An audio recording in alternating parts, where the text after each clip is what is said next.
Maybe you can tell us a little bit about your relationship with the place and the characters. Yeah, I'll try to be brief. um, well, I'm a still photographer for the past 15 plus, really forever, years, and I'd always been thinking about how part of what is as important to me as the photograph is the process, and I'm always sort of spending time with people often that I meet for the first time, whether I put ads in the paper or meet them sort of randomly on the street. It's the stuff that doesn't get into the photographs necessarily, but for me, every photograph is kind of a marker of, it's like becomes my, kind of family album in a way. And I'd always been thinking about how do I make something with film that doesn't explain away the mystery of a photograph. And I've been making work in the Central Valley and sort of stopping in on the 9. I met Anessa and Wanda, and I just go back and check on them, say hello, kept meeting them, meeting more people in the community. And around that time, my oldest childhood friend died, and she was on the street for 20 plus years. And last time I saw her, I mean, she looked, I don't know, like she was 80, and she walked with a cane, and she was so broken. And I lived next door. We went to preschool together. We have all our formative memories as children. And just she took a turn, a series of kind of bad decisions. And I think I had like found photography that really grounded me, gave me a tether and a purpose. And the last time I saw her anyway, she said, it's funny how life turns out. I would have thought you would be me and I would be you. And then she told me she knew she wasn't regarded as a human being. She was Jane Doe. People wouldn't look her in the eye. And it was just, when she died, it was so tragic to me. I mean, as a person that, that photographs, I photograph people all the time, and there is this kind of like almost urgency to remember, to preserve the memory, to kind of acknowledge time passing. And so when I met all these women on the 9 in particular, I just thought they deserve to be heard. They deserve to be regarded. These women are all Jane Doe. They're right. They're an hour away from a lot of wealth and San Francisco and the Silicon Valley, and a couple hours from Hollywood. And yet this is, an invisible experience in America, and it's part of who we are, and we'd rather not acknowledge that. So that was a long-winded answer to your question.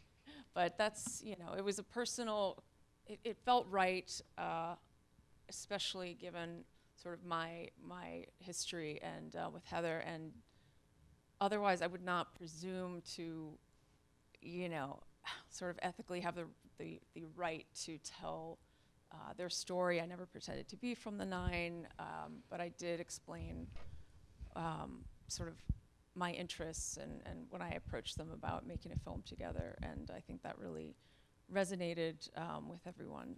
Early on, I decided that sort of anything I made from my photographs, because a lot of the photographs I made around this time were of the community in Central Valley. So I did not want to profit off of any of that. That all went to the 9 and went to the community. It was really important for me that if I were making a fiction, feature, a film with actors, that their time would be respected. I would never ask, for 4 years of anyone's time for sort of nothing. And so our deal was that a day rate is $200, and I will pay. That goes towards your rent. You have a place to stay. You don't have to stand on the street corner. We spend the day together. I respect your time, and then that kind of bled over into a lot of other things. I can't say I was very good with boundaries, but everything, lots of food, of course, and travel, and cremating Wanda's mother's ashes and bringing them back from Seattle, and then paying for a funeral. It's just like on and on and on.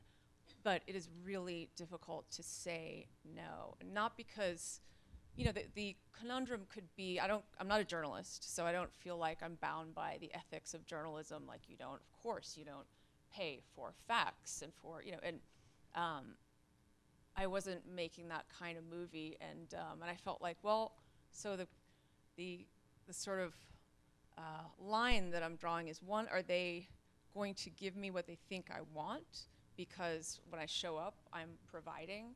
And I felt that over, you know, I think we both did, over 4+ years, that all, instead of that happening, first everybody got very real.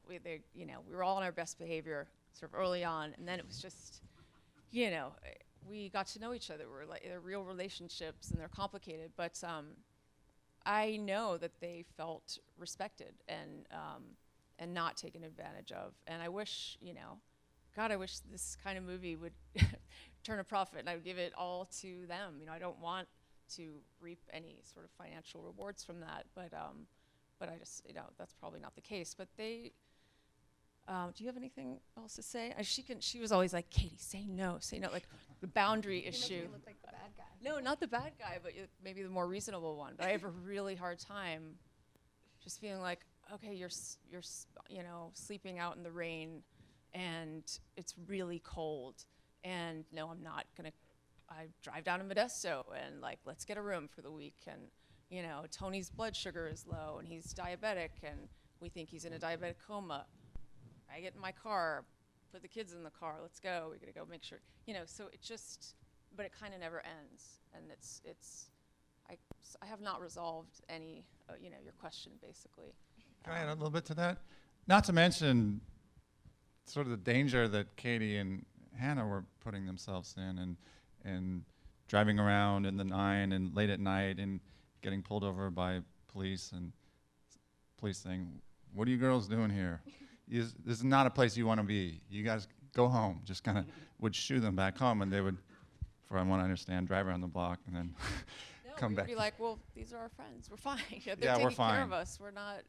Why? But it was, yeah, it was pretty, I wasn't there, but pretty brave and pretty intense situations they were in. But you know, the dedication to making this film was amazing. Yeah. So the voiceover script was that was kind of organic. First of all, I picked and chose from, you know, years of Kiki speaking, and so we kind of put that together after the fact, although some of it is, you know, was recorded when she first said, so, you know, there are a bunch that she recorded at the time. There's some that I asked her to re-record because she wasn't understandable.